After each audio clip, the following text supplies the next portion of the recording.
So, welcome back, ladies and gentlemen, to this closing plenary debate to be followed by our closing ceremony.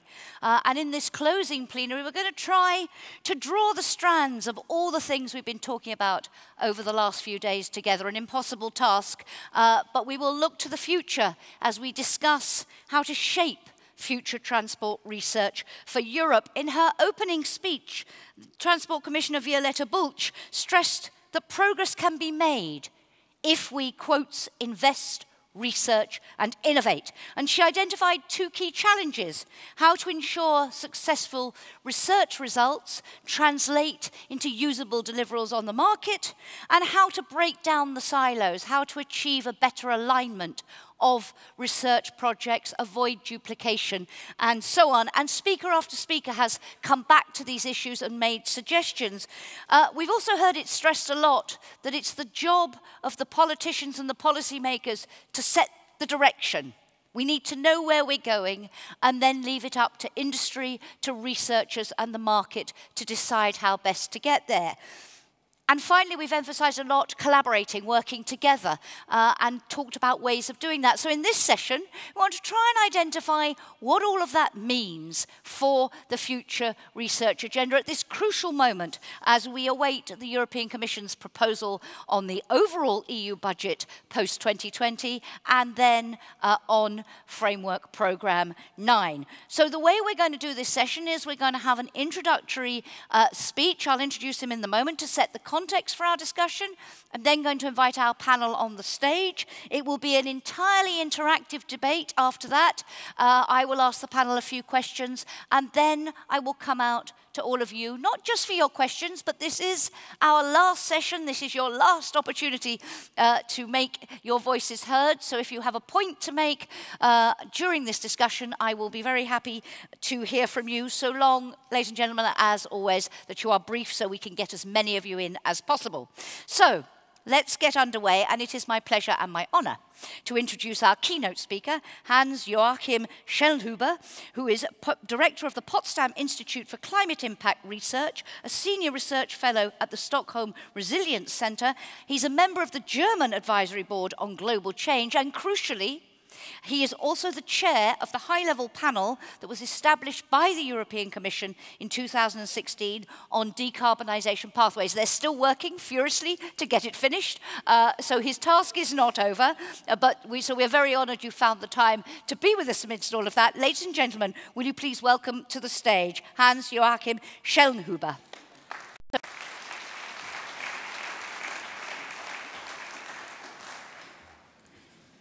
So, good afternoon, everybody. Thanks, Jackie Davis, for this introduction.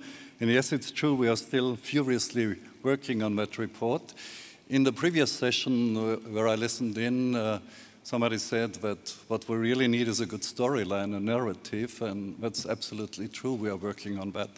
So let me contextualize this conference here through looking and assessing and illustrating the climate challenge, the scope of the challenge and the urgency of the challenge, because I think sometimes priorities in the transport sectors are not precisely chosen in the right way. So first things first is clearly also a very good principle in the transport sector. So I'll come back to that later, and hopefully we will elaborate on it in the discussion. So the climate challenge and the future of transport. Let me show you this a new type of storytelling about the Industrial Revolution, how the modern age came about, actually. And it's, in the first stage, it's about coal and power and so on and steam.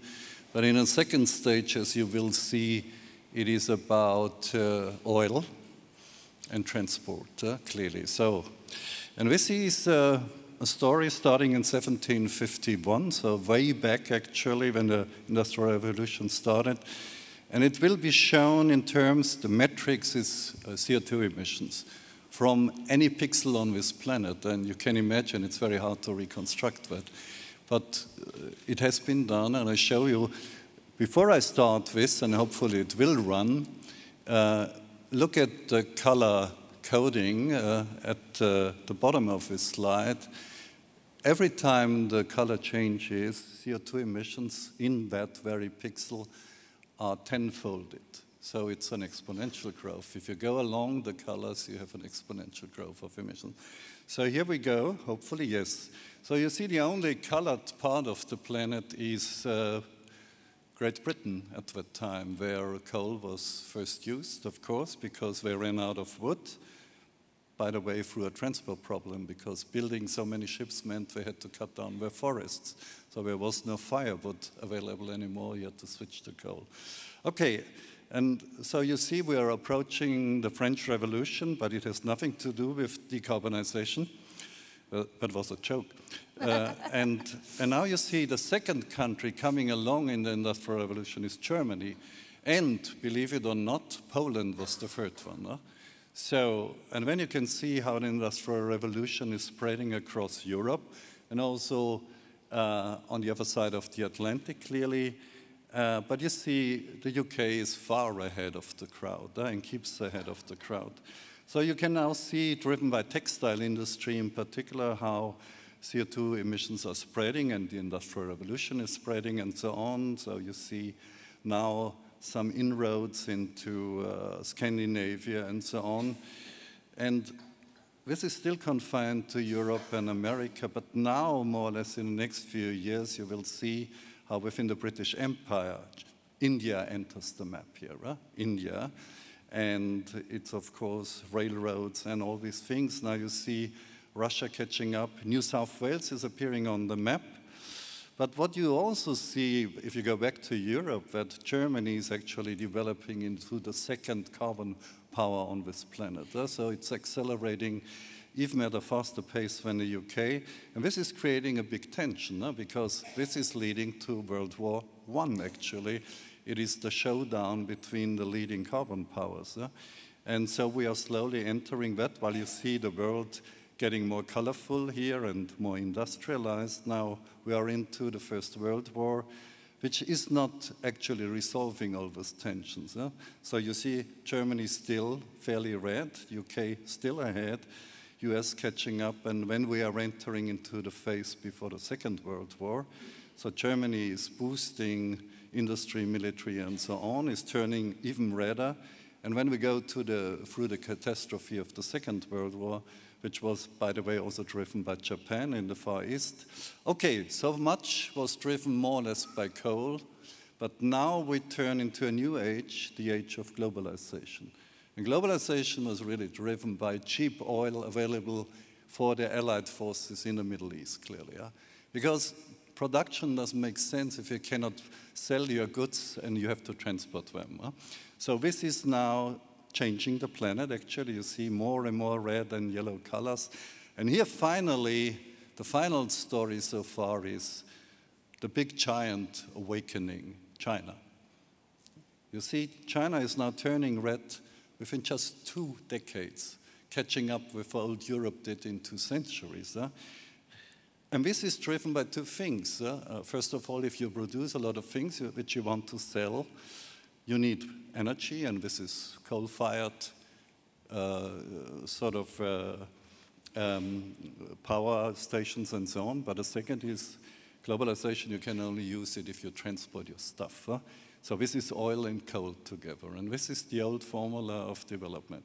Okay, if we now would assume that we turn the whole planet red, you do the conventional pattern of development, when we will all be toast. So we should avoid that. But already you see the repercussions of this warming. I mean, as has been demonstrated by science 100 years ago, you have this global warming response. So by now, CO2 emissions have changed the atmosphere.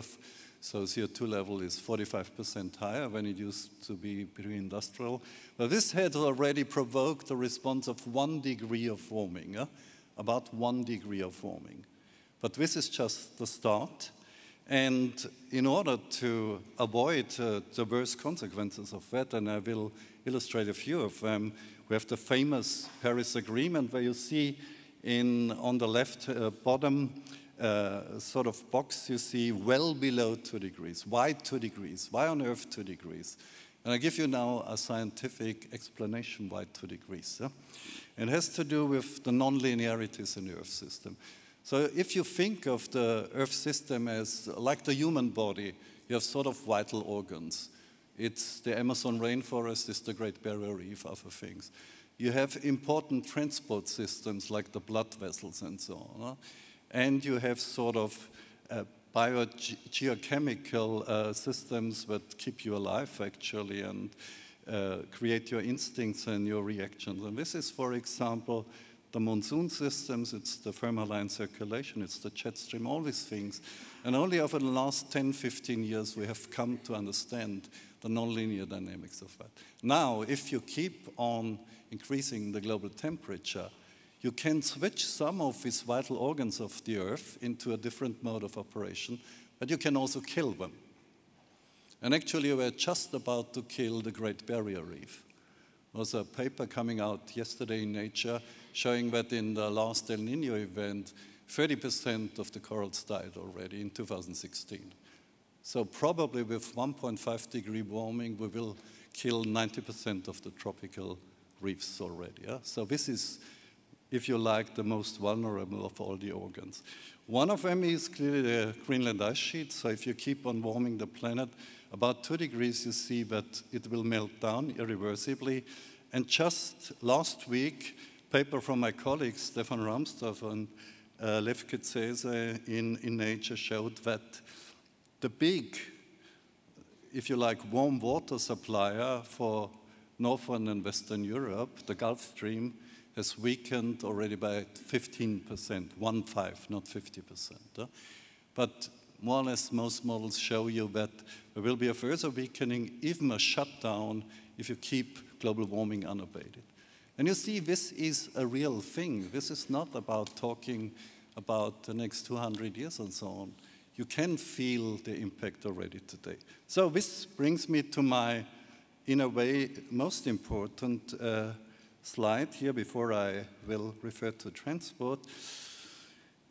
In this slide, you can see more or less everything. So bear with me for a minute here. It's really important. I mean, on the horizontal line, you see, axis, you see this is years, so 20,000 years before Christ, you had the last ice age. And you see how the global mean temperature is emerging from the last ice age. It was just 3 degrees cooler than pre-industrial, just 3 degrees difference. Huh? But you had sea level rise 120 meters lower. And when we are going into the current age, and on the right-hand side, you see 4 different scenarios. If everything goes right, when we will keep global warming below 1.5 degrees, that's the green scenario. But actually, we are on the red trajectory right now. This means if you now go to the vertical axis on the left, which means by the year 2500, global warming of at least 8 degrees. Remember, 1 degree we have already achieved, if you want to say it this way, but we would go far beyond that. And now you see the Paris corridor, 1.5 to 2 degrees warming, which is the political goal. And now 2 messages. Here you see the error bars for the various tipping points in the Earth system, including the coral reefs. If we deliver on Paris, and transport sector clearly has to contribute to that, then we will probably not be able to avoid the dying back of the coral reefs, and we may even melt down the Greenland ice sheet. But we have a chance to avoid most of the big catastrophes. If you go beyond the Paris range, beyond this horizontal bar, you more or less raise hell, because the thermaline circulation, the big ecosystems, they all may be tipped into a different mode of operation.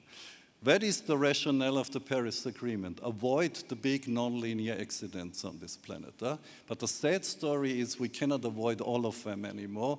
We should have started 30 years earlier. Then we could save the coral reefs. Now we will not be able to do so. And now, this is a slide I wanted to skip, but I was asked by Alan, who is also sitting somewhere here. Alan, where you are? And he said, tell the plenary, actually, it's not only about bending the CO2 curve, maybe by 2050 we are close to zero. It all depends on the cumulative emissions.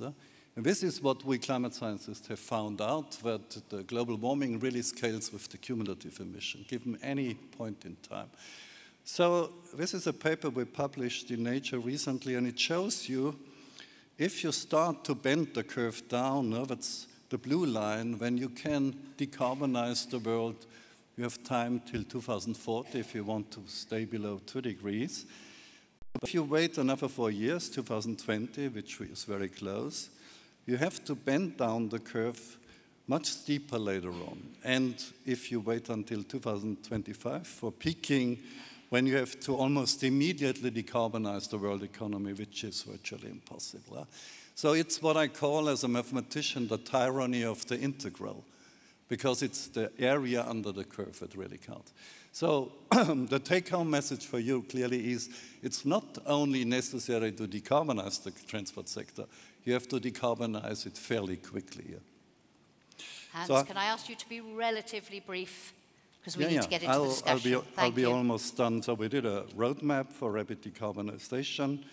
And maybe just one thing, talking about the timing. So this is, for example, a prediction or a projection by the IEA on the share of sort of various fuels in the transport area. And you see here, even in 2045, the renewable fuels only make up a small share. This would just bust the Paris Agreement. It cannot be that way. So let me just finish by presenting to you, this is the high-level panel on decarbonization, where, for example, the former head of the IEA, Maria van der Hoeven, is a member. Of course, it's under the umbrella and the guiding of Commissioner Moedas here. So what we are going to do this summer and fall is actually come up with a storybook, if you like, of decarbonization in Europe, and actually identifying the big research challenges, which will then suggesting projects and programs for FP9, clearly. It's one thing. And the power sector is part of it, so I will blow it up a little bit. So low carbon mobility. In my view, it's not just low carbon mobility. We need no carbon mobility by 2050, not only in Europe, but across the world. A tremendous challenge, clearly. Yeah? And when we will dive into the various things, I give you just a bit of flavor. So it's systems transition to electromobility that goes more or less without saying. What to do about heavy-duty vehicles? Is it hydrogen? Is it syn fuel? And options for air travel. Actually, avoiding air travel is the best of all options. So let me conclude by saying more or less, I mean, transport, you can optimize it. That's good for the climate. But you have the rebound effects and so on. You can decarbonize it, which is good. But you can avoid it. That's the best of all options. And in this, I have the honor to work in the office where Einstein's field equations were solved for the first time, which is very nice. And you probably have heard this aphorism by Albert Einstein, my problems cannot be solved with the same mindset that created them. So let me give you the final message. This transport conference is about digitalization. I used to work in neural networks a long time ago. I also used to work in quantum mechanics. Now, believe me, the perfect storm in innovation is just ahead of us, maybe 10 years. It's the combination of quantum computing and deep machine learning. And there are many reasons I can elaborate on that. And this would give us a powerful tool to decarbonize the transport sector. But we can also use it just for creating more fancy gadgets for individual pleasure. And that's the choice we have to make. Thank you very much. Thank you very much indeed. Please come and join me on the panel. So no doubt about the urgency, as you say, that difference in the graph if we don't act now, and that perfect storm and how we're going to take advantage of it. What does all that mean as we talk about shaping transport research for the future? Thank you very much for that very inspiring start to our discussion. Let me bring up our panelists. I'm delighted to welcome Ann Berner, who is the Finnish Minister for Transport. A very warm welcome, Minister. Thank you so much for being with us. The stairs are around this aside, or unless you want to leap in death-defying way onto the stage. As she comes to join us, let me also introduce Sergio Barbarino, who is the chairman of ALICE, the Alliance for Logistics Innovation through Collaboration in Europe. Sergio, thank you very much for being with us, and please come and join me. And last but not least, Neil Pedersen, who is Executive Director of the Transportation Research Board. As I mentioned earlier, no presentations, we're just going to jump straight into our conversation. So a very warm welcome to all of you. And Minister, perhaps I could start with you. We saw there from Hans just how urgent it is to act. And we've been talking for the last 4 days about seamless travel and sustainable mobility. I was very struck by what you said about not low carbon, no carbon. What is your vision of a mobility system of the future that's going to get us where we need and also keep the world moving? Because that is that challenge that we have to confront. What do you see as the biggest challenge ahead? Well, I think we are in transport facing basically 4 main disruptors or enablers, if we want to call them that way. That would be digitalisation, which would enable us to create seamless travel chains, enables us to create the possibility for mobile payments, ticketing systems, but also creates the possibility for sharing and to use platform economy to support ways of mobility that are indifferent, and also create something that puts together all transport modes. The second is the enormous speed of technology development, where we see that autonomous vehicles, connected vehicles, but also robotization in many ways enables us to create different ways of moving goods, people, and services, and to combine those within the same technology development. Thirdly, we see urbanization and how we work, how we live, being changed. And that also creates a way where we can see that our mobility and need for mobility will be greater, but at the same time, the way that we make those choices will be different. And the last and important one, which is really a question of choice and a question of values, is how we deal with climate change and how we deal with the reduction of emissions from the transport system.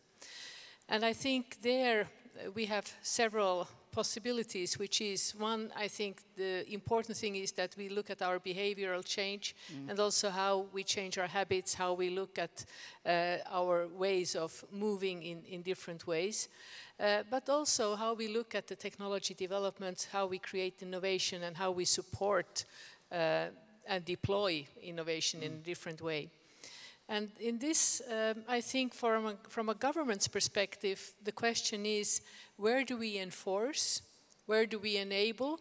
How do we create the right kind of environment where innovation is at its best? How do we make sure that our legal framework is technology neutral, but at the same time, also creating a different level of competitive environment. In Finland, we have been putting our weight on open data, and open data by law, so that we require open APIs by all service providers, but then we very much leave the technology and the access to market free. Yeah. So it's a very different mode, and transport, having been so much authority-driven, has to become user-centric. Yeah. And that's, I think, the major change. Okay, and a theme that has echoed and resonated throughout our discussions over the 4 days. Sergio, from your perspective, your vision, and what are the key challenges in research terms that we need to address to get there? So the key challenges, I think the professor explained them super well. I mean, we have little time. Now, I must say, we also need to congratulate ourselves. I mean, the Commission started the Green Car Initiative 10 years ago, so it's not that we have been sitting around. Yes, in America is Elon Musk, but he's now apparently having some trouble. So, you know, it's good that there is the European collaborative approach as well to come to the fore. In this, it's very important what we set for 2030 more than the 2050 because of the dictatorship of the integral curve. So, for example, logistics, that is my pastime. I mean, the amount of efficiency that we can drive in logistics today with the technology of today is incredible. And if we have this vision of a physical internet, a open standard that allows network to be interconnected so that we can ship goods of different kind and nature, and goods and passengers. I mean, I just signaled that in Europe we have tons of public transport authorities that deal with people mobility. Where is it written that they cannot deal with freight mobility as well? I mean, it is a common problem. We share the same infrastructure. So putting, opening up a bit the mind to the fact that maybe the old paradigms do not hold anymore, and that mobility is not just people, it's people and goods. And that we can create aspirational lifestyles in which we are resource efficient. A shopping trip with a car to go buy 20 kilos of shopping versus a very efficient van that delivers the shopping at home, the carbon footprint difference is 20-fold. So e-commerce that people see as a threat could be part of the solution if it is well organized. If it's done in the right way. But that raises lots of challenges, which we've discussed in various sessions, about having a truly integrated system, about how you take advantage of digitalization to the full. Neil, from your perspective, and I know you've done a lot of work, and I think we have one slide, if we can possibly get it up, from Neil, because that highlights for you where you see the challenges. Please. Thank you, Jackie. And first of all, my compliments to all of the organizers for this tremendous conference. I come from the Transportation Research Board, and we put on conferences of this type every year. And I've learned so much here and gained so much from the conference as well, so my compliments to you. At the Transportation Research Board, every 5 years we go through and try to develop a document called Critical Issues in Transportation. And we're in the process of doing that right now. And one of the things that we realize that we need to do is really step back and think about what are we trying to do in terms of supporting societal goals. And I think that ends up really defining a vision, as the two previous speakers just talked about as well. And we've defined the societal goals as vibrant, growing economy, livable communities, safety and security for all citizens, a sustainable, healthy future, and equitable opportunity and access for all. And we have gone through and identified 12 different topic areas for research questions that we're identifying at this time. We're right now at 68 key questions, and that's been narrowed down from many, many more that have been submitted to us. And they fall in these categories that are above. I'm not going to go through and touch on all the categories in the limited time that we have, but I do want to raise a couple of challenges, I think, that we need to be thinking about. And in putting this document together, unlike past documents, what I really challenged everyone who was working on it to do was think 10 years in the future. The research we do today is supposed to be helping and be deployable 5 to 10 years in the future. So where do we want to be 10 years in the future and say, why didn't we look at a particular issue? And the professor and I were talking just before we started. One area that it's been touched upon very briefly, but I think we need to be doing a lot more thinking about is artificial intelligence. And what are the possibilities in terms of use of artificial intelligence to try to achieve tactically many of the things that will end up supporting the vision that all of us have been talking about. We have also, and this has been a theme across the entire conference as well, we really have to be thinking from an entire system standpoint, not be thinking about individual modes, but really be thinking about what are we trying to achieve in terms of movement of people and goods, and how do we get across those modal silos that so often we end up falling into in terms of the research program. And I really challenge, as you're putting together your successor to Horizon 2020, that you really think from those perspectives. You know, an issue in thinking about new technologies, and obviously policy issues associated with new technologies have come up quite a bit during the course of this conference. I haven't heard that much about drones and what that might do in terms of revolutionizing transportation for the future. And I think we need to be thinking a lot more about that as part of the transportation system in the future, both from an opportunity standpoint and from a threat standpoint.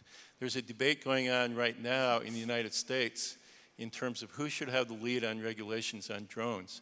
Should it be our Federal Aviation Administration or Department of Homeland Security? And right now, it looks like it's going to end up being the Department of Homeland Security because of concerns about that. But security, obviously, is a major, major issue that we need to be thinking about. I would love to come back and talk about any of the topics that are up here, and any of you who would like to discuss with me later any of these, we certainly can do it after the session is over. Thank you. Thank you very much. Hans, if I could come back on your point at the end about not just low, but no carbon. I've heard many debates over the last few days which have centered on okay, do we just need to keep doing what we're doing and do more of it? Or are we going to have to do something, make some painful decisions and some painful choices? Now, given that transport accounts for 1/4 of all emissions, given that it's one of the areas where emissions are going up because global demand for mobility is going up, do you think this sector faces some really radical rethinking? If your thing of, we need to act now and we need to get to the peak, what does it mean? You don't need to turn it on, they work automatically with our marvelous technicians. How dramatic does the change in transport have to be, and what implications does that have for our future research? It will have to be dramatic, clearly, and we may use, as Neil Pedersen just said, disruptive technology, which is coming along, clearly. I could elaborate on that. The problem with transport sector is that it is more or less the last in line to move forward. You know, the power sector is, with the dramatic decay of cost in solar energy, 2 euro cent per kilowatt and so on, is delivering actually. In Germany, in the US, everywhere, India, China and so on. The transport sector has been plagued by this paradigm, so to speak. It's a sector which you cannot transform anyway, so it's driven by the consumers and blah, blah, blah, and infrastructure, and it's a centralized and decentralized system and so on. So it was more or less portrayed, which is not true, as an intractable sector, but you need to catch up actually. Yeah? I mean, otherwise we will just miss the Paris goals. And the transport sector will be blamed. So on the disruption, there are completely different. I'll give you 2 examples. One would be the immediate choice to be made would be individuals would just overnight decide not to fly anymore. You don't need any technology for that. You just have to make that choice, and you can do it immediately. Well, that would have many repercussions, clearly. On a completely different level, I'll give you an example. We just talked about AI, artificial intelligence, which will just explode with quantum computing, I'm absolutely sure. But what about AM, that is additive manufacturing? If you bring together AI plus AM, it's a powerful formula because it would just mean you produce locally, it's part of the circular economy. You don't need to transport the stuff from China to Chile or whatever. So you see, all these disruptions are on the table right now. And I think the transport sector will either have to move very, very quickly, or it will be the scapegoat of the whole global warming debate. Minister, given that, and if you agree with the need for very fast action, very dramatic action, you talked earlier about what do we need to do, where do we need to enforce, where do we need to enable, and you highlighted some of the disruptors or enablers. As you say, you can see them as a challenge or an enabler of that change. As we look to the future EU programme for research and innovation and the money. The Commissioner said on Monday, when she talked about the money, she said that we'll have additional spice on the table because of Brexit. And by the way, Britain's claim to be global Britain, I didn't realise we were the world leader in emissions until I saw that amazing chart. But in terms of the implications of all of this for areas of research, the framework around the policy and the funding. What do you see as the big challenges that the Commission should be wrestling with now as it prepares to publish its proposals?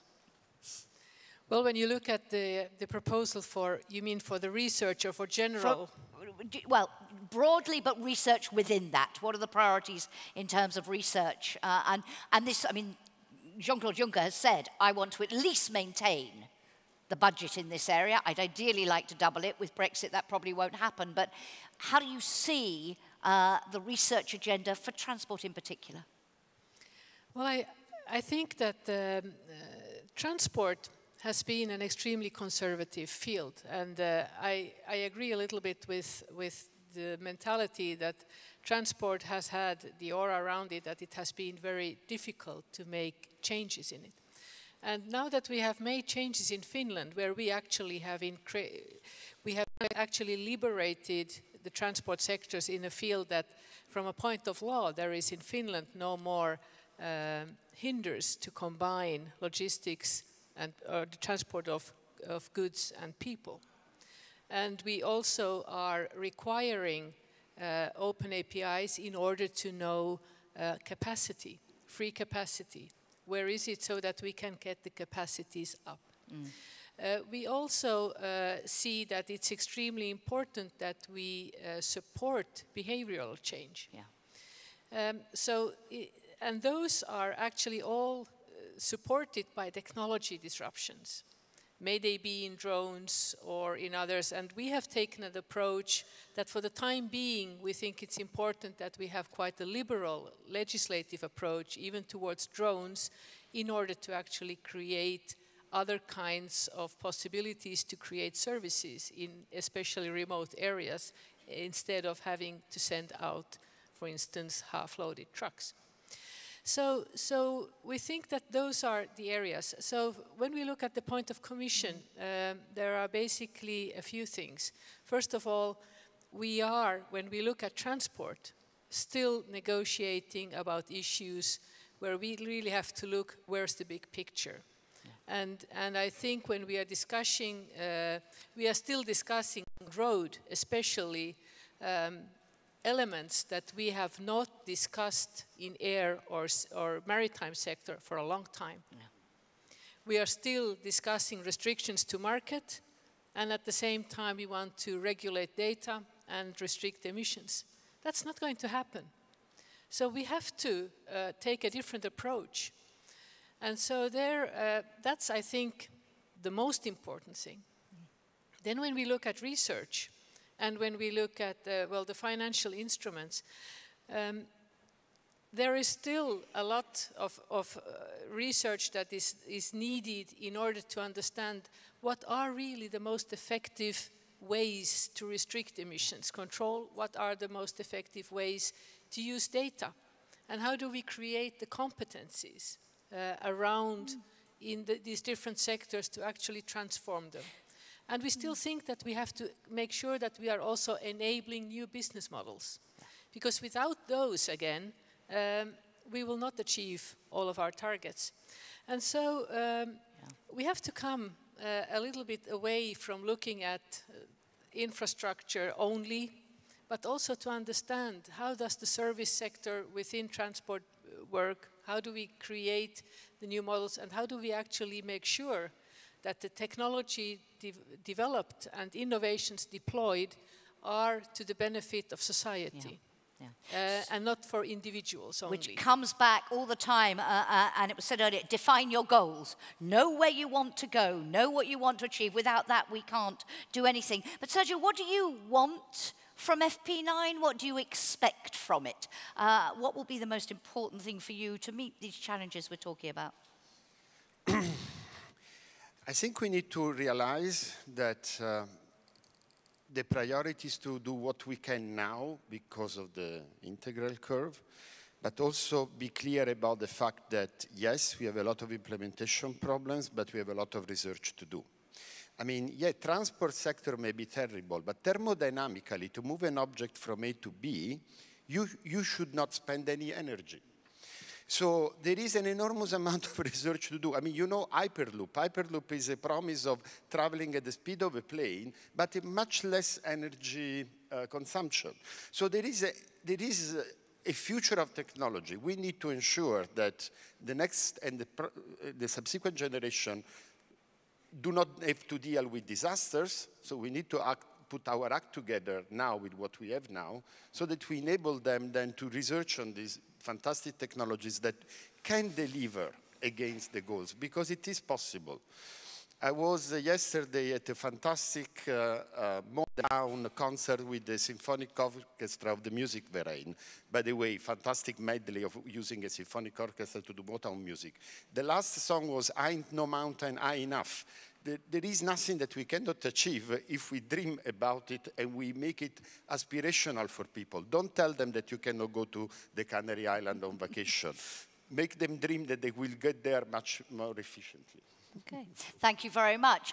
Neil, from your perspective and looking at that list there, and you drew some highlights from it, but list of research areas, there's going to be tremendous competition for the money that is available and for where the focus should be. In terms of advice as the Commission and then the Member States prepare to embark on this process, how do you think we're going to get that focus right in the future, and how the policy framework and the money fit together? Because we heard in our previous session very much that policy framework and the technology need to go hand in hand. What are the implications as we're looking to the future? I think some of the leading thinkers in the US think that the biggest breakthroughs that we could potentially have, particularly for surface transportation, is through the combination of shared autonomous electric vehicles that are not owned by individuals, but are providing services as opposed to auto ownership as we own it today. That's not going to occur just through market forces. It has to occur as a result of really thoughtful policy going into supporting the movement in that direction. And we need research from a policy perspective. Many of the 68 topics that I talked about are not your traditional types of research, particularly infrastructure-focused research. They are much more policy-focused. In the United States, we've also recognized that we really need to be thinking about, and I recognize this is happening, but we need to go even further in this direction, in leveraging combination of public and private investment in research. Just as an example, some of you may have heard of the Smart Cities Challenge that the previous administration had in the US that Columbus, Ohio ultimately ended up winning. They had 78 proposals that were all combined public-private partnership proposals. And the amazing thing that came out of that, although Columbus got all of the credit for being the winner, virtually every single one of those 78 cities is going forward because of the combination of the public sector money and private sector money that was committed to by those cities, and they were prepared to go ahead even without the federal funding. That's really the future, I think, in terms of where we can get the greatest leverage in terms of the investments that we're making in research. And the other area that in the United States that we've certainly seen as a trend is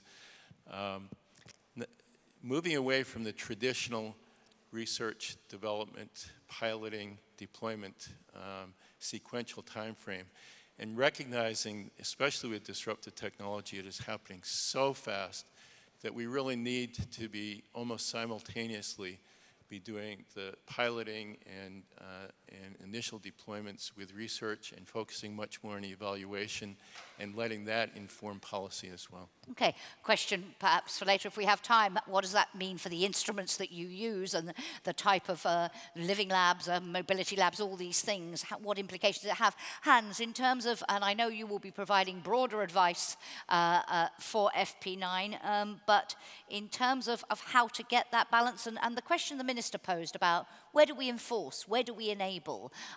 Is that something where actually we need more research to know more about the levers that work, the triggers? I've had a lot of conversations in various sessions about behavior, and do we actually even know enough about how you change behaviors? No, you're absolutely right. I think we are very good in Europe and abroad in component research, I would call it. Of course, we can create a better electric car. You see one of his prototypes in the hall, which is an empty shell actually, but it looks quite weird. But you see what we need, and I sort of catch up on what Minister Berner said. In the end, what we need is systems innovation, which is very hard. I spent 30 years of my life on complex systems research and nonlinear dynamics. It's really hard. But this is what we need to come up with. And that means we have to come up with the right blend of, in transport sector, of software and hardware. Software can be human behavior, hardware can be infrastructure, a high-speed rail system across Europe in order to avoid sort of short-haul flights and so on. But it's the combination that really counts. And this is extremely hard, but we have to start it. And actually artificial intelligence can help us on that way. But this is what I would really emphasize. To give one concrete example also is, I mean, as I said before, although I love to go to the Canary Islands or whatever, but you see, avoided transport is the best of all transport. So communication, immersive communication, where you have virtual reality, where you can confer with people as if they would sit around the corner. That is part of the solution, clearly, and that has to. It also means behavioral change. Quick one, if you would, Sergio, because then I want to go out to the room. It's all okay, but 80% of people kilometer is within a radius of 80 kilometers, is the daily commute. For freight, 60% is within 300 kilometers. So, I mean, the Canary Island flights and the Ryanair story sounds terrible, but the reality is that that's not the problem we need to solve. In the UK, they did the study, 25% of mobility is taking the kids to school. In the US, they've solved this problem. It's called the school bus. So, again, I mean, we need to put our act together now with the solutions that are available now, and then start building the future with the new technologies that will take time to realize. So it's those integrated mobility services. That's the way we have to move. If we could have the lights up just a little bit, and let me just take a quick round. If there are any of questions or comments, it's your last chance, ladies and gentlemen, before the end of our discussions. Anybody want to make a comment or ask a question? And could I ask you, please, by now you all know each other, but for the sake of our panelists, just to introduce yourselves and be brief. Thank you, sir. Okay, Alan McKinnon here, referring to Professor Schnellenhuber's presentation, which focused on climate change mitigation. What concerns me is what's going to happen on the adaptation side. I just wonder if your high-level group is examining that, because I worry that we get into some sort of vicious circle, particularly in the logistics world, because climate proofing, adapting our environment is going to involve the movement of a lot of material. And if we factor that then into logistics-related emissions, it's going to be really hard for us to meet those targets. So I'd welcome your thoughts on the links between mitigation and adaptation in this sector. Okay, hang on a second. I'm going to see if there are any more in the interest of using our remaining minutes as efficiently as possible. Anybody else want to come in on that point or any other point? Okay, let's see one over here. Let me just come to you. If you could meet me halfway, sort of, then we'll speed things up. Thank you very much, sir. Thanks. There you go. Daniel Kovler is my name, from Bike Citizens. We have heard a lot of electronic mobility, autonomous vehicles, artificial intelligence. When I take a look at the majority of ways, which is smaller than 5 kilometers, the majority of trips, especially in urban areas, I wonder what's about active transport, especially walking and cycling. I know there is no huge industry behind that by now, but we may see a huge rise in the future. So I wonder what the panel thinks about that fact. Okay. Issue there, question there, is there anything in terms of research that we need to address, or is that purely a behavioural question, and how do we drive it? Any last points? Yes, I'll make this the last one, then I come back to the panel. Thank you, sir. Hello, I'm Anton Zsuzsel from Bauhaus University in Weimar, Thuringia. So my point would be that we need some research to get the technology and the complexity reduced, because we are maybe 1,500 very clever people, but to get it into real life, we need some complexity reduction, and that's my point to behavior research and for the FP9 coming. Thank you very much indeed. Thank you. Okay, there was a very specific question there, Hans, relating to adaptation and its implications, if we can focus here on adaptation, on the transport sector. Yeah, sure. Now, the problem is that actually the transport sector is facing new challenges if we cannot abate global warming. So I personally have worked a lot on the jet stream system, which is more or less organizing the weather on the northern hemisphere. And where we see already trends that we will have sort of blockage and stuck weather patterns, actually. That means extreme events will increase clearly. Floods, heat waves, and so on. Now, we could, Alan McKinnon made this point, we could actually enter a slippery slope. That means in order to respond with the conventional system to ever more challenges, we need more of the same, more material and so on. And this would actually let us spin out completely of climate control. That's a big problem. So what we need to do, again, it's the same mantra. We have to decarbonize extremely rapidly. It will pay off in many ways. Actually, what I didn't mention are the co-benefits. I mean, in terms of human health and so on. Sure. If you get over the combustion engine and so on. So well, many, but time is of the essence. I mean, this needs to be repeated again and again. And I think if we are not able to deliver in time, we should rather go and look for a different planet. But it's also a transport challenge. Okay. Did you want to come in? Yeah. I want to tackle the question on the bicycles, because that's very personal for me. I mean, I work for the Procter & Gamble Research Center in Brussels, and I have about 5-kilometer commute. Some years ago, I launched a program of bike to work, and I was very enthusiastic. I was 15 kilos less than today. For my health, it was amazing. Only that our vice president was killed by a truck because of a very badly designed crossing in Brussels. Brussels is still not a safe city to go biking around. The transport minister of Brussels is very engaged in trying to transform the city on this. But to be honest with you, since that accident, I mean, psychologically for me, it was very difficult to continue coming to work by bicycle. We need to do that. You are absolutely right. That's where most of our per people kilometers are, but we need to make it safe. And there are some research challenges that need to be addressed in order to do that. Neil? Yeah, I'd like to actually address both issues. And Alan and I were both involved in a joint symposium with the EU. And in fact, he was the chair of the planning committee for it. And adaptation is as much about risk management as anything. And it's about dealing with uncertainty. And I haven't really heard an awful lot of discussion this week about dealing with uncertainty and thinking about the future. But I think it's one of the bigger research challenges that we need to be thinking about, and would challenge the EC to be thinking about that in terms of developing the New Horizon 2020 as well. We can't expect that we're going to be able to weatherproof our entire facility. We just can't afford to do it. On the issue of active transportation, you may have noticed in my list that we actually combined both safety and public health into one category. And active transportation is obviously very related to public health. If you go back to the list of societal goals that I listed, public health was one of them. We have just really started within the Transportation Research Board to understand and focus on the relationship between transportation and public health. Another area that I really would recommend to the EC that they think about. Okay. Yes, Minister. We just in Finland a few weeks ago launched a program for 5 years to endorse cycling and walking.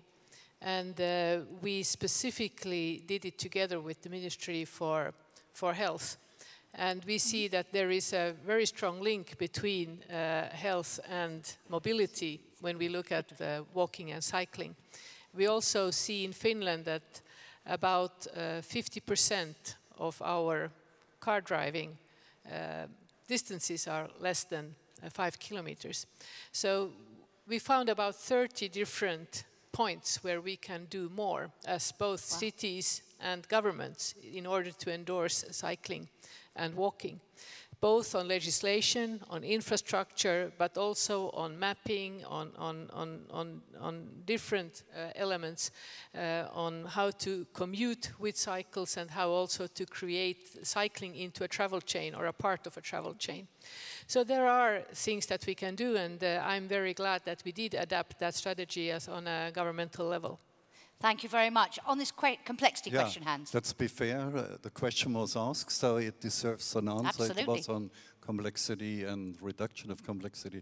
You see, physicists have a saying, for every complex question there's a simple answer, and it is wrong. But there is also another saying, I think it was Paul Valéry, the French philosopher, who said, for every complex question there's a complex answer, and it is useless. So you have to strike the right balance, and that means you have to make choices. You have to strike the right balance between simplification and complexification, and for that you need political leadership, actually. You have to make choices. Okay. I wanted to ask you another question, and it goes back really to Hans's point at the beginning about, no, it can't be business as usual, it can't be staying on the same trajectory. We need some dramatic change here. And we talk a lot about innovation and how you enable it and so on.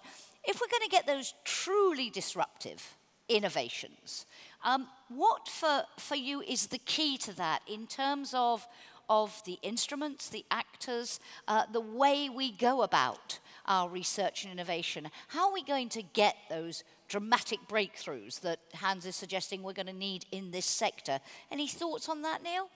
So I'll start in trying to address that. I think we have a huge education of the public challenge. All of us are from representative democracies, and ultimately policy is made by people who run for office, and they have to be responsive to the elected officials, and, to the citizens. And we have to be educating the citizens, both in terms of why we need the changes that are taking place, what is possible, what is in it for them, and try to educate them from their perspective as opposed to from the collective public good perspective.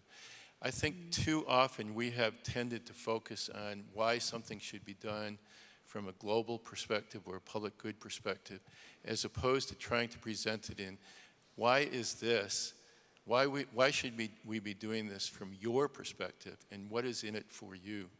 So things like the shared mobility services. Ultimately, in the United States, I still think the biggest challenge we're going to have is ultimately convincing people to enter vehicles with strangers without a driver.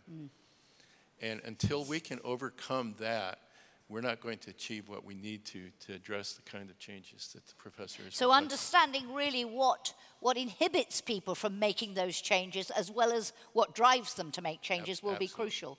In terms of disruption, Hans, and being disruptive and innovation, is it about the way we work? Is it about the way we collaborate on research? What really will deliver what you want and need? I mean, disruptions are sometimes falling from heaven like manna if you invest in basic research and so on. You can never predict, you said, what will be 10 years ahead. I mean, some of the things we will guess right, others we will be completely off target. So on the one hand, you need to have luck, good luck actually, yeah? And then innovation will come along. But let me introduce a buzzword which was very important for the Commission just recently, and for Maeders, what is mission-driven innovation. Yeah. So Mariana Mazzucato did a report, so I helped a little bit, and so on. It is, for example, about creating hundreds of thousands cities, smart cities, which decarbonize. So I would say, on the one hand, yes, we need to get individuals convinced to take a chance and take the opportunity of what is offered actually by wonderful technology and so on.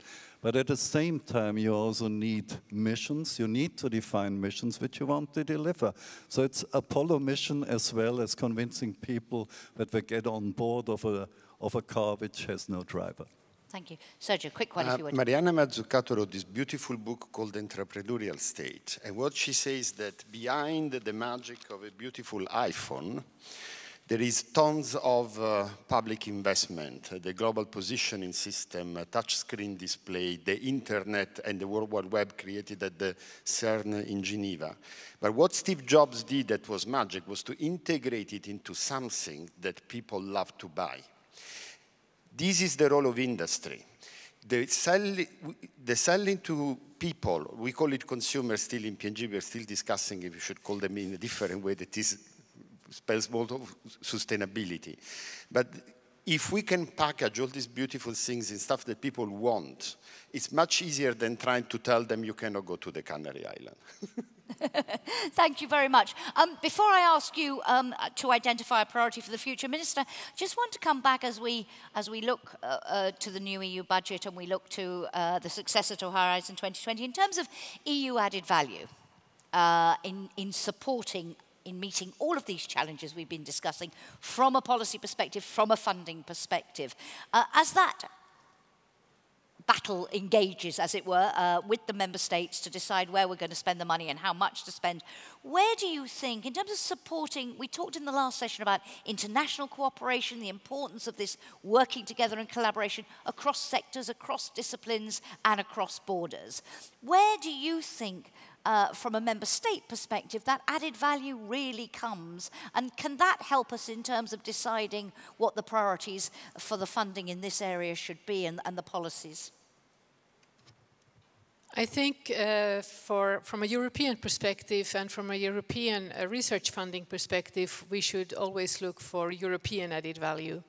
And I think we should we should try to coordinate cooperation more. Yeah. And we should also take the learnings from other member states, trials, experiments, pilots, and integrate them into the next learnings. We are too much today having similar aspects across border instead of developing specialities in different areas and then learning from those and coming together.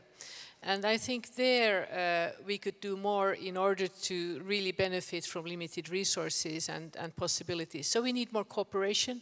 We need more transnational aspects. We need more openness towards experiments and piloting, which is also a way of giving freedom to test technologies. Instead of first regulating, we should first have more experiments and then from those learnings go into regulating areas. Thank you. Okay, we are almost out of time before we move straight without interruption to our closing ceremony. So I want to ask each of you, as we look to the future, and we've discussed an enormous range of issues over the last 4 days in an enormous range of areas, many, many challenges for the transport sector, many opportunities, many new business models as well. But for each of you, and I'll start with you, Hans, and I'll just come along the line and give the Minister the last word. If you personally had to identify one priority, and I go back in your case to your from low carbon to no carbon, one thing that we need to do if we are to deliver a mobility system that will contribute to the maximum to meeting that challenge that you so graphically outlined, what for each of you would be your personal priority for action for the future? Okay. I have become quite obsessed about city planning, actually, in the last 10 years or so. So I think, you know, the car and the city past Second World War co-evolved into a deadly brew, actually, yeah? And this has to be broken up. So I think we have to design the cities of the future where a lot of transport will simply not happen. And actually my take on it would be, it will be fractal cities. I could talk about fractal geometry for an hour, but you will not listen. Thank you very much. Neil, your priority. It's very difficult to say one single priority, but an issue that I want to raise, I think that we collectively really need to be thinking about are the equity issues in front of us. I think that with the great change that is taking place, we have both opportunities in terms of trying to provide greater equity, especially to the disadvantaged, to the elderly, to the disabled. Yeah. But if we don't address it from a policy perspective, we could also leave them all behind and actually end up with a worse situation than we have today. Thank you very much. Sergio? Reap the benefits of the asset sharing economy. I mean, you cannot convince to put people in a car, fine, tonight I'm going with the plane, I don't know who's going to sit next to me. It depends on the business model and the companies that need to make it attractive to consumers. Thank you very much. Minister, you have the last word. For me, I think the most important thing would be to create trust, and to create trust into the development of those technologies that can enable us to come to a zero emissions vision in transport. And that, I think, is the most challenging thing right now. And it's, we were able to do it in the financial sector a few decades ago. And the question is, are we able to do it in transport? And on that note, ladies and gentlemen, will you join me in thanking our panel very much indeed. Thank you to you all. Thank you for your presentation. Thank you, Minister. The Minister will be back with me a little bit later as we do the handover, because I didn't mention it earlier, but of course Finland taking on the TRA baton a bit later on. But as a sort of bridge, if you like, between that discussion, and we heard there some advice to the Commission as they go about preparing FP9. I want to invite onto the stage to talk to us a little bit about future directions, Signe Ratso, Deputy Director in DG Research and Innovation in the European Commission. Signe, great to have you with us. You've already performed for us once today. You're back with us now. We focused in the last session with you on international cooperation. Now that broader FP9 picture, to the extent that you are able to tell us about it at this very delicate stage in the process. Over to you. Well, thanks a lot, distinguished guests, ladies and gentlemen. We are actually coming close to TRA. This is the first time for me to participate in this amazing conference, and really throughout all these days, we've really had an exchange of marvelous ideas, incredible discussions over a number of challenges that we have. First, I'd like to use this opportunity and to thank you all, to thank you for your time, for your interest, for your support, and for your active participation in this incredible conference here in Vienna. We have been really sharing new ideas, research results, technological solutions, as well as new business models. We have been approaching social, economic, ecological challenges and the transformation processes that shall lead us to an efficient and sustainable mobility ecosystem. All the relevant trends, such as digitalisation, automated driving, sharing mobility, e-mobility and multimodality, have been deeply discussed here, as well as analysed, in order to develop and also disseminate comprehensive European vision. If we look at the three thematic pillars of this conference, digitalisation, decarbonisation, and shaping the new mobility landscape, we can understand that this conference is really supporting our future transport research and innovation strategy at the European level. I can assure you that the main policy messages that we've heard as part of the discussions here and that you have helped to co-design will be brought to the highest political level. The motto, a digital area for transport, calls for a new dimension, where working together within Europe, but also across borders with our partners, is key to ensuring sustainable, inclusive and affordable society. Europe really needs to stay clean, competitive, and efficient. We also have to make the best of our innovations.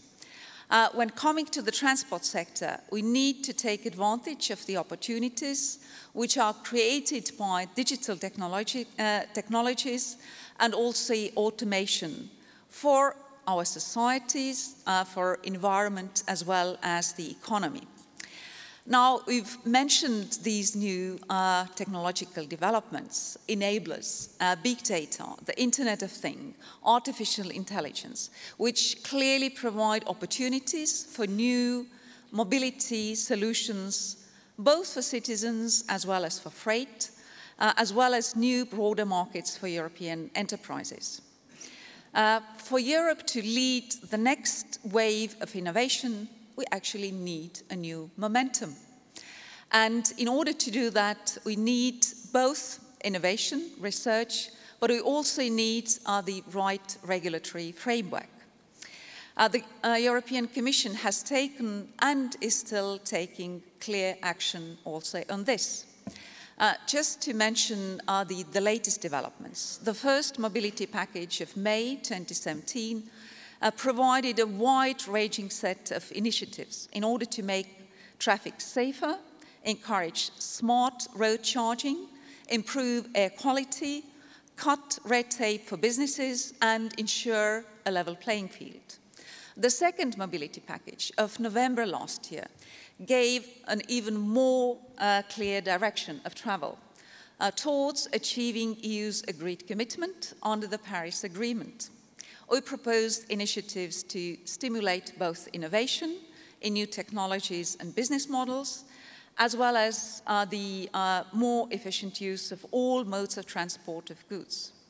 Now, with the third package of May 2018, we shall go in further and propose initiatives to support safe, strong, and competitive ecosystem. You've probably heard also what will be part of that package. Just very briefly to mention legislative initiatives on road safety, waterborne, action plan on batteries, a specific communication on connected, cooperated, and automated mobility, which was very widely discussed also here, and last but not least, proposal for CO2 emission standards for heavy-duty vehicles. Certainly, from the perspective of DG RTD, we are very closely involved in the preparation of the mobility package. So really, in order to have to make a difference with our legislation, we also need to understand what will be the impacts of the regulation which will be needed. That's why we really need to put innovation at the center of regulatory discussion. This is what we are doing in the Commission in our innovation principle, but it's not enough. As we've heard also today and in the last session by Minister, for instance, if we come to the road transport, the sector is still fragmented. There are different regulatory frameworks across different member states. So certainly this is also up to the member states in their regulatory framework to make sure that we promote innovation rather than curb it. Now, as everybody is certainly expecting, what will be now part of the next framework program proposal, Commission proposal, just let me spend a few words on that. I believe that everybody agrees how important research and innovation programs have been for Europe. They have stimulated excellent science. They have built industrial leadership, as we've seen also here at this arena, and they've also provided solutions to the challenges that our societies are facing. Now, in accordance with the interim evaluation of the current program, Horizon 2020, has shown that it has been highly successful. Just to mention a few factors. The level of industry participation has gone up. Over this 7-year cycle, European Union will invest more than 20 billion euros directly in industry. This is more than ever before. 9 out of 10 of the collaborative projects include at least one private sector partner. The EU budget in the future shall continue to invest for growth, jobs and innovation to address the major challenges of the decade to come. Unfortunately today, I still can't tell you the name of the future framework program, but I can already say that it will be built around 3 main concepts or pillars. The first one, we'll continue our success with fundamental science. Second, we shall aim for new thinking on tackling our biggest global challenges and industrial leadership. And third, we need to adopt radical change on innovation. The first pillar will include European Research Council, Marie Curie actions, and research infrastructures. And we will continue to support excellence, support to our amazing researchers. And it shall continue to be open science based on excellence. The second pillar would combine and reinforce industrial leadership and societal challenges of Horizon 2020, and we will be addressing global challenges as Europeans, but also as citizens of the world. Some global challenges need us to, all us to work together, and we need new creative thinking and shift in perspective. Now, already in the last session, people referred to the report and the book by Professor Mariana Mazzucato. Just to remind here her report on missions, where she says, innovation-led growth is not just about fixing a market failure, but also about setting direction and creating new markets. If you just tackle the market failure, then you can head into the wrong direction. That's why the mission approach will give us the opportunity first to set clear directions, second, to maximize the impact and better relate to citizens. We will also foster cross-disciplinary, cross-sectoral, cross-actor innovation, thanks to clear bottom-up approach. Now, a lot of speakers have mentioned citizens. Also, as we've heard, in the US, also the citizen approach is in the center. That's why we shall mobilize and involve end users and citizens also in our framework program. The third pillar would be dedicated to open innovation within the new European Innovation Council. This will be built around the innovators. This will focus really on market-creating innovations and as lean, flexible, and customized as possible. Now, just to conclude, innovation is changing. Over the coming decade, large parts of the transport sector will be reinvented, and huge opportunities for disruptive innovation will appear.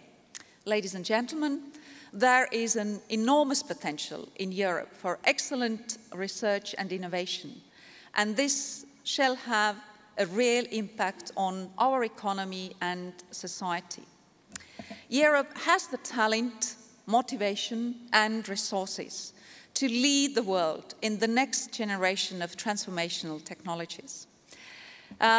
In future framework program, certainly it will be a great tool, but it would only be effective and provide results with all of you supporting it. We need to master innovation support at all levels. We need to be mission-driven. Interdisciplinary has to be the key word. We need to use cross-discipline approach to achieve our common goals. We need to invest in communication. Each researcher, each innovator shall be happy to shout loud about European science. And we shall make science communication a priority for the future. The TRA conference is a great place for that purpose. We can share information, We can discuss about the challenges and opportunities, and all together we can also shape our future. Europe can determine its own path. We have to shape our own destiny. This is our strength, and this strength shall be continued. So thanks a lot to all of you for your support, and looking forward to the next TRA in Helsinki in 2 years' time. Thanks a lot. Thank you very much indeed, Signe. Thank you. And that enormous potential that you talked about, and giving us that glimpse into how the Commission proposes to go about supporting and realizing all that potential in the future. So, ladies and gentlemen, we are coming to the end of 4 very intense, fascinating days full of great presentations, inspiring keynote speeches, really, really in-depth discussions in some of the technical sessions and the strategic sessions. And that is now all coming to a close. And you have been very instrumental, and thank you for your inputs to the sessions in terms of your questions and your comments, as we've identified some of the challenges, but also some of the opportunities that lie ahead. Because I've heard as much about new business models, new ways of working, new ways of being disruptive, as we have about those immense challenges which were underlined in our final session.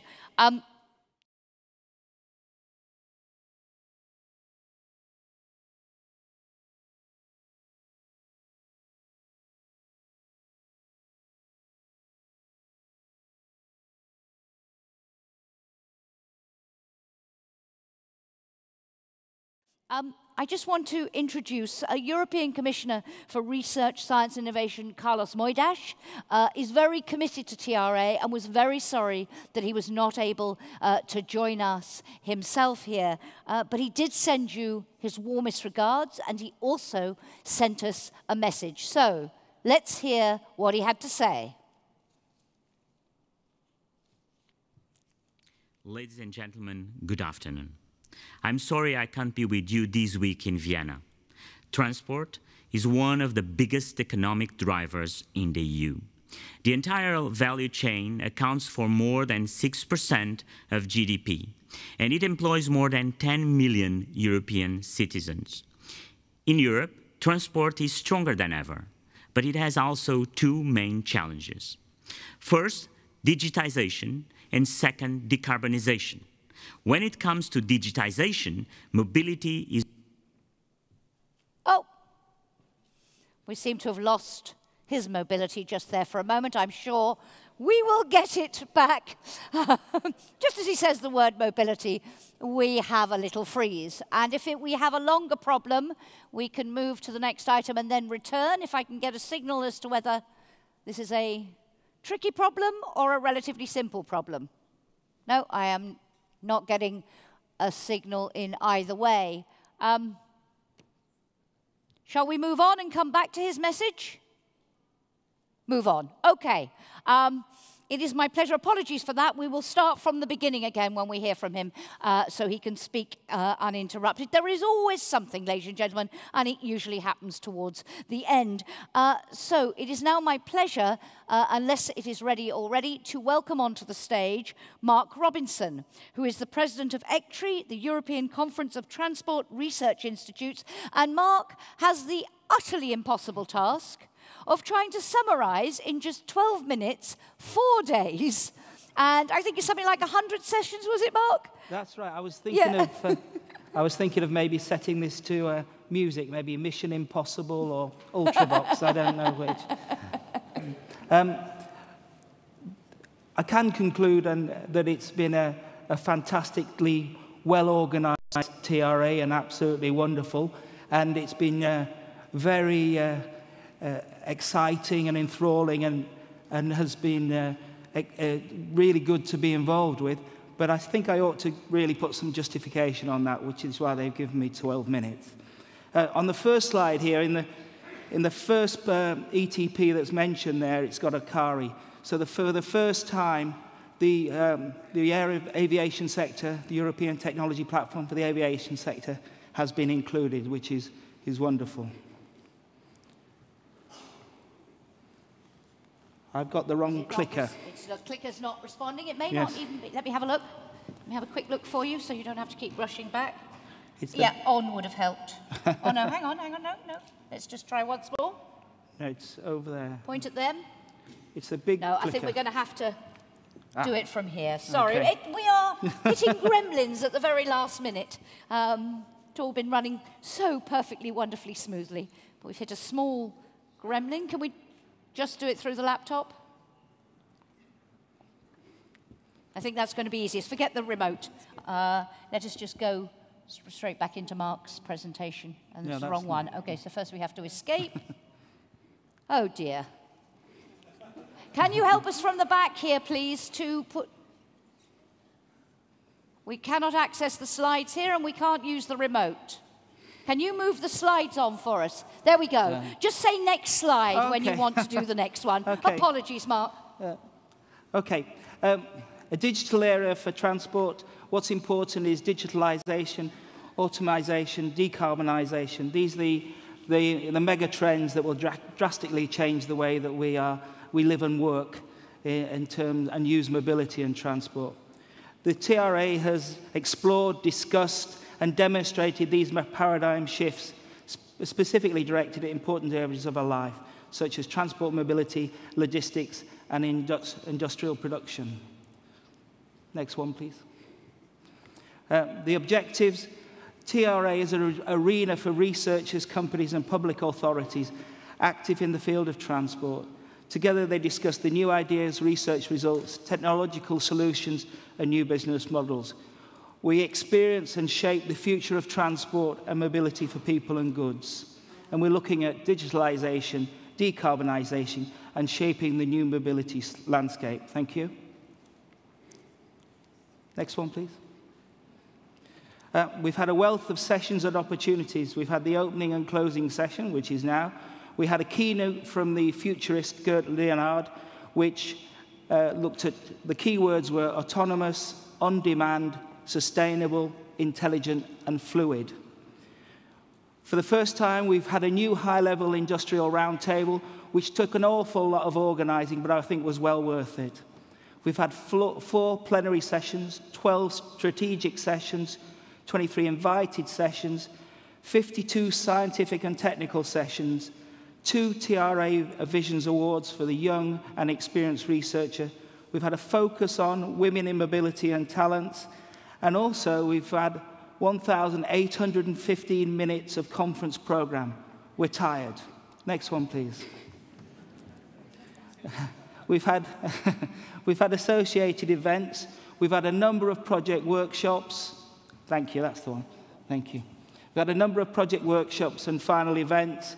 And if your project's not listed here, I apologise, but it's been a real rush to get these things together. We've had another number of committee and organising meetings. We've had CEDA, Akari, Shift to Whale, AIRAC, EGVIA, ECTRI, and we've had associated conferences which have included the Interactive Symposium on Research and Innovation for Connected and Automated Driving in Europe, and we've had Connecting Europe 10T Days in Ljubljana. Now we get to the bits where we've summarised the conclusions of the meetings.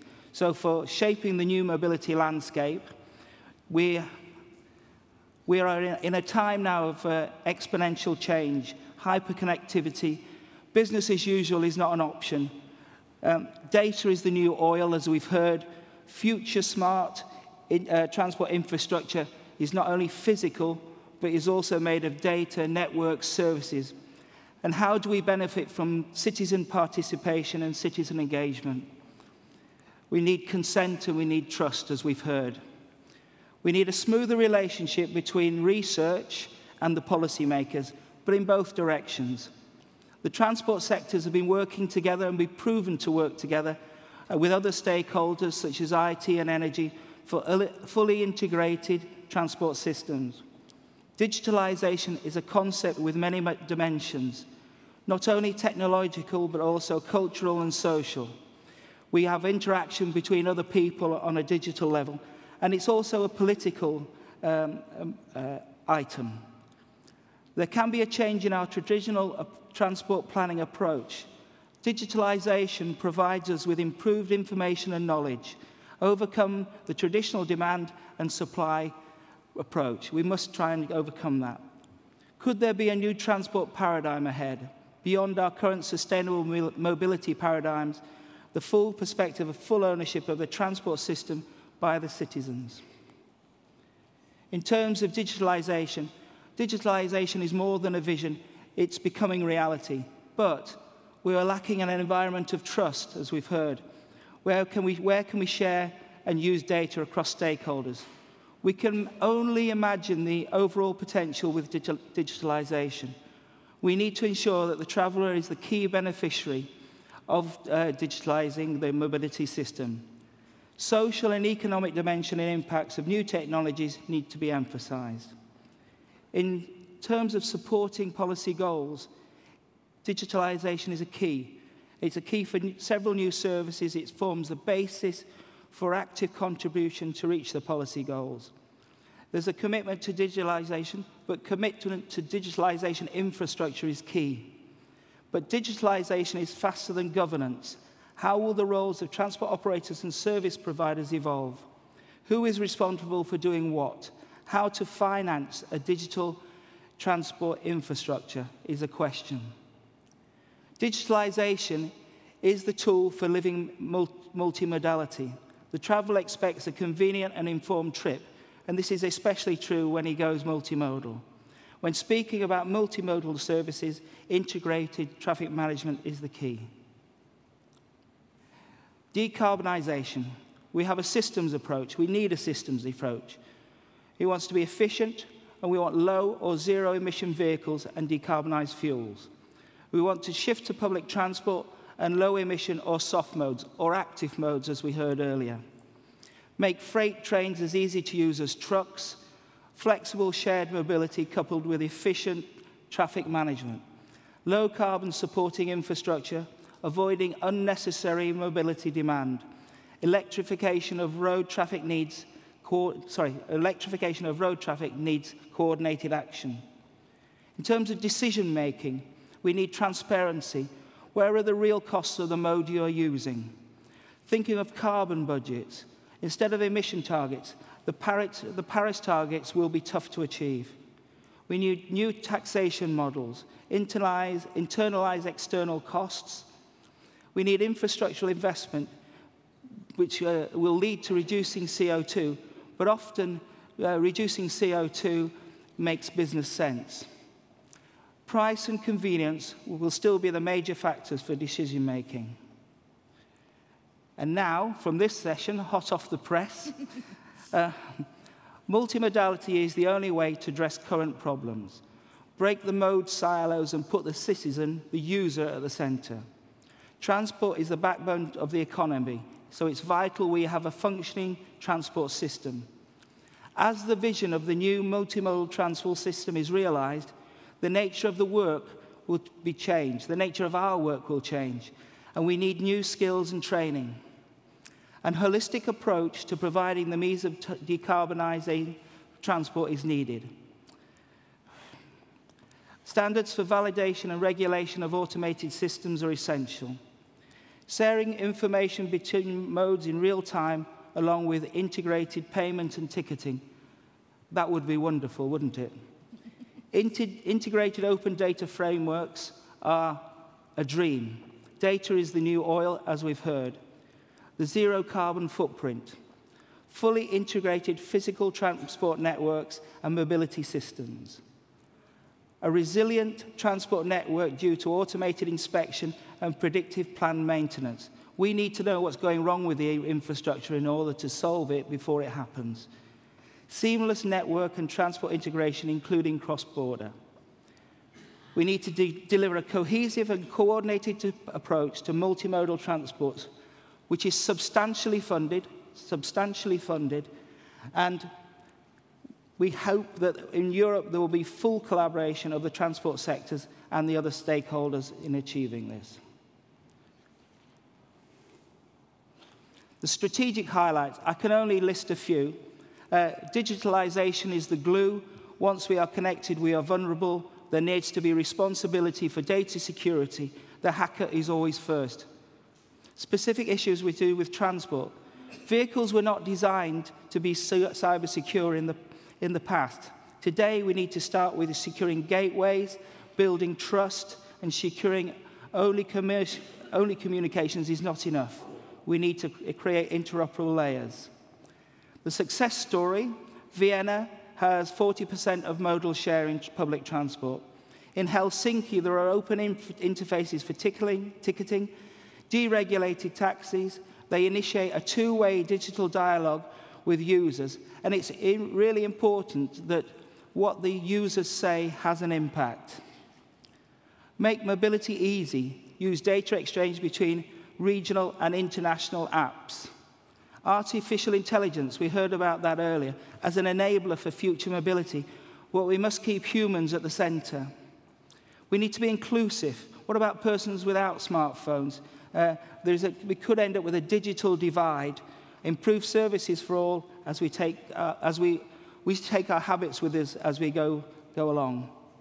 And establish a joint working group to discuss cross-cutting research needs. This would monitor the research results and use user-centric transport research projects and determine their impacts on programs. This shows that we've had 3,500 visitors, more than any other TRA. It's a success. We're more multimodal than ever before, and we've had visitors from 40 different countries. And as the Transport Commissioner Bulc said, the challenge to researchers is dream, manifest, and deliver. So I would say to you, that concludes the conclusions. Thank you very much for your attention. Thank you very much indeed, Mark. Thank you so much. A remarkable job. And as Mark said there, one of the things he highlighted, stakeholder involvement, so key. That is what this 4 days has been about. It's about bringing all of you together across sectors, across disciplines, across borders to discuss and identify these challenges and ways forward. So, ladies and gentlemen, we have solved our gremlin in the works, and I am delighted that I can reintroduce the video message that was sent by the European Commissioner for Research, Science and Innovation, Carlos Moedas. As I said, he is very committed to this event. He will be getting a full report back on the many issues we've been discussed. So let's have a second attempt to hear what he has to say. Ladies and gentlemen, good afternoon. I'm sorry I can't be with you this week in Vienna. Transport is one of the biggest economic drivers in the EU. The entire value chain accounts for more than 6% of GDP, and it employs more than 10 million European citizens. In Europe, transport is stronger than ever, but it has also two main challenges. First, digitization, and second, decarbonization. When it comes to digitization, mobility is... It's every time he says the word mobility. I cannot understand this. Okay, what I suggest we do, while I find out whether there is any way over this, clearly some major glitch. We have a wonderful team working at the back. I'm sure it is nothing that they have done, so we will go on working that, and we will have one more attempt before we finish this closing ceremony to hear from the Commissioner. But while they are working on that problem, let me please, I don't know whether we can introduce our next video. We're okay with the next one. Okay, you heard from Mark about what has been happening in the discussions, but now, just to add a little bit of visual to his summary of events, every day of this conference has been filmed. You will have seen snapshots of it around the rooms, which is trying to put some of that together to give you a visual image of what's been happening here over the last 4 days. So let's have a look at that. No. Sorry. Gremlins are everywhere in this closing session. That is for later on. I will make a suggestion here. I'm going to make an executive decision from the stage. I would like to talk to our organisers, and then we will try to resolve all these gremlins all at the same time. So let me welcome onto the stage Ingolf Schädler, who is chair, of course, of the TRA 2018 Management Committee, the man who led the team that made all of this possible. You must be exhausted, Ingolf, you and all of your fantastic team. It's been incredibly well run. Please do come and join me. So, Ingolf, after 1,815 minutes, thank you for that statistic, Mark, you promised us at the beginning 4 very inspiring days. It certainly has been that. Has it lived up to your hopes and expectations? Well, I think that's a decision the auditorium has to take. We tried at least to provide 4 interesting days to you. I hope they were inspiring for you. And I thought the picture with Commissioner Moedas, when it always stood like that, just having his thumbs up, it was the best picture of this conference. Exactly. And so we could, I am taking that as a compliment. No, I must say that these 4 days has been smooth. I think we provided a good atmosphere and I hope a good platform for all these discussions. And if you had to identify some highlights from the discussions, gala dinner certainly has to be one of the highlights, apart from the discussions, but highlights for you of the last 4 days? Well, it is the high quality of the discussions, I must say. And once again, the atmosphere of free flow of ideas and exchange of ideas. I think this was something really outstanding. Highlights, I think we have chosen, of course, the right issues. They are the real burning issues in transport, and I also can announce that during the Austrian presidency we will continue to work on this decarbonization issue, and there will be an informal ministerial in autumn just concentrating on that. Okay, thank you very much indeed. And last point for you. What's the key messages that you would like to take away from these 4 days? What will stick in your mind most from the discussions, the content of the discussions? Get out of the silos. Yeah. I think this is an important message, and this is something I take home. Get out of the silos, not only within the different transport modes. We managed to bring them together on this platform of platforms. This should continue.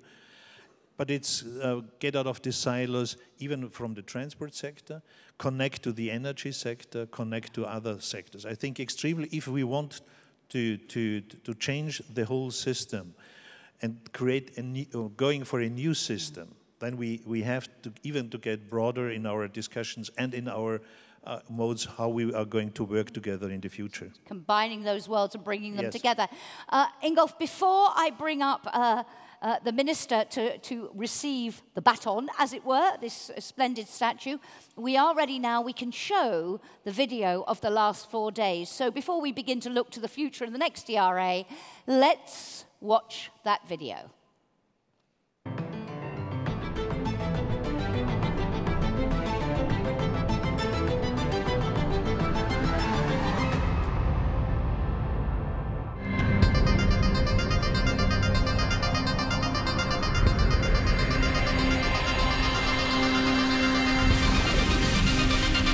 Welcome to the Transport Research Arena 2018.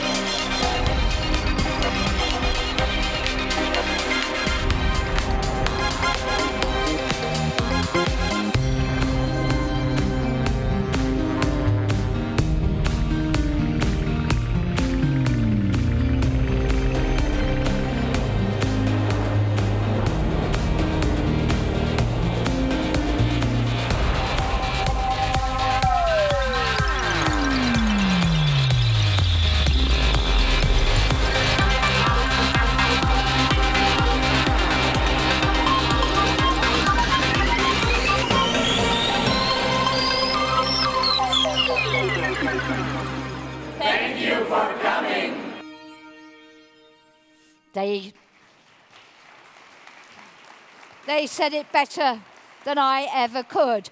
Let me now bring onto the stage Anne Berner, Finnish Minister for Transport, who is, as I say, going to take over responsibility for TRA, for the next TRA in 2020. Minister, a very warm welcome. Please do come and join Ingolf and I here. Before we do the handover, I just have a couple of questions, if I might. Ingolf, if you could give the Minister the microphone. Minister, for you, Ingolf there highlighting what he saw as some of the highlights of the last 4 days. Why does this event matter so much? Why is it so important that we've brought everyone together? And what for you is the highlight of all of this? I think it's extremely important that we bring together academia, researchers, startups, new companies, and the transportation community, because we are facing an enormous change in transport, and we need to move very fast. We only have 12 more years to reduce our emissions to the Paris Agreement, and that means also that every day counts. So we have to learn, we have to be active, and we have to be able to make decisions. And in order to make decisions, we have to understand. And you took part in that final panel discussion. What for you is the key message that you would take away from that and take into the preparations for the next TRA? I think what we are taking away is that we need a systemic approach, that we need to look at integrating all transport modes, and that we also need to look at the smarter, greener, safer, and integrated society, and the role of transport in that. And how do we lead the transformation? Are we talking about an evolution or about a revolution? Okay. We're going to get a little glimpse in a moment before we close of the next destination, the next venue for all of this, but your hopes and expectations for TRA 2020? Our hopes for TRA 2020 is that we can work well together with the team that has been preparing a fantastic event here in Vienna, that we can learn and that we can do a good hosting. We hope to bring together all transport modes. We hope also that we can see more of the business community integrated, and we would like to see also the people. And so that we can show experiments, we can show pilots, and that we can move the need for transportation research into the next era. Okay, thank you very much. We now come to the moment of official handover, but I should say, ladies and gentlemen, this Zepter is incredibly heavy. You may have noticed the girls who had to bring it on. So, can I give you a piece of advice? Oh, I was going to say, I wouldn't even try to actually physically hand it over. Minister, if you could come to this side, we will do a symbolic handover, and we will take some pictures of that handover. So you can perhaps both put your hand on the trophy at least, but do not risk dropping it on your feet. Let me get out of the way. This is the official moment, ladies and gentlemen, where we move from Vienna to Helsinki. The baton is being passed. Let's just, if we have a round of applause, please, to Ingolf for their work, to the Minister for what they are taking on as we move into the future. Just give me one more second. Please do. Yeah. I want to use this occasion, because it was mentioned several times, to thank everybody who joined us in this, in this endeavor, in this a new horizon. We hoped at least to establish a new and raise a little bit the bar, make this conference really attractive on a European level. I want to once again thank the European Commission for having supported us so intensively. I want to thank all my members of the management platforms. I want to thank once again the program committee, which was responsible for selecting the right themes and papers. And last, and by no means at least, I want to thank the organizational committee. And I can say there are so many women behind this success. And they all should stand up once again. Evie and Michaela Topolnik is still here. Just give them, and Martin Ross, Lena Reiser, are all here.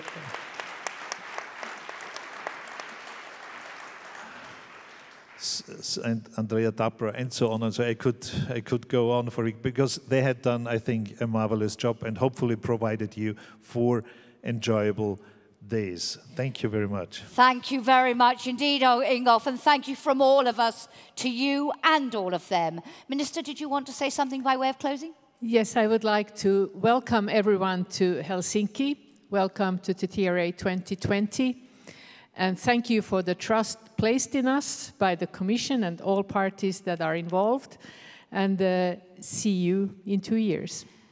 And before we close, thank you very much to both of you.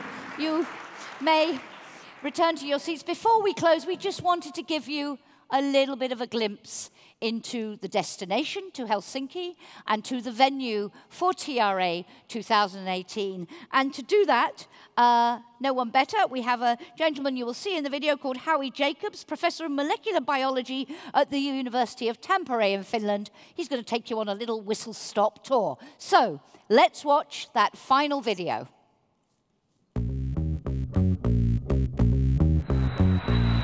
Scientists are always on the move in one sense or another, and physically travelling to meet colleagues, present our latest findings and find out what's hot in the field are a vital part of the job for all of us. But travelling can also be a pain. Lost bags, missed connections, exhausting waits at airport security and immigration, and just the stress of having to figure out how to navigate an unfamiliar environment.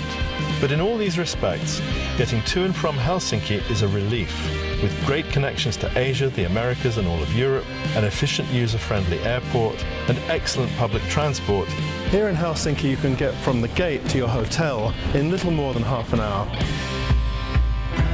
The Messukeskus Conference Centre is just 20 minutes or so away from the airport by train, and then it's just another few minutes from there right into the heart of the city. The actual facilities in a congress venue are also a vital part of making an event worthwhile. Here in Helsinki's Messukeskus, everything works. It has a dedicated staff with a wealth of experience, not just student assistants recruited for the day. Finland is also a digitally connected society, so not surprisingly, Messukeskus has tip-top ICT facilities, including fully scalable Wi-Fi for up to 10,000 participants in a congress, and augmented reality services that can enrich the whole experience. And when your event day in Messukeskus is over, the city is on your doorstep with its burgeoning restaurant scene and a wealth of local culture, recreation and entertainment options ranging from rock and roll to swimming in an icy lake.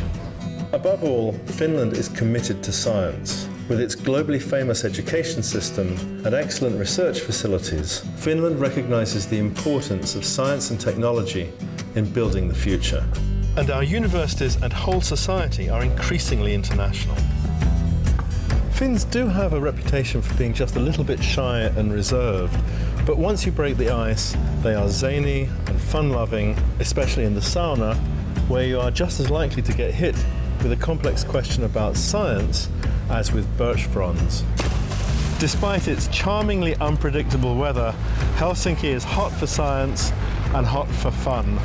And with summer days that never end, a winter twilight that positively glows in the darkness, plus an ultra-clean urban environment, Helsinki is an oasis of cool.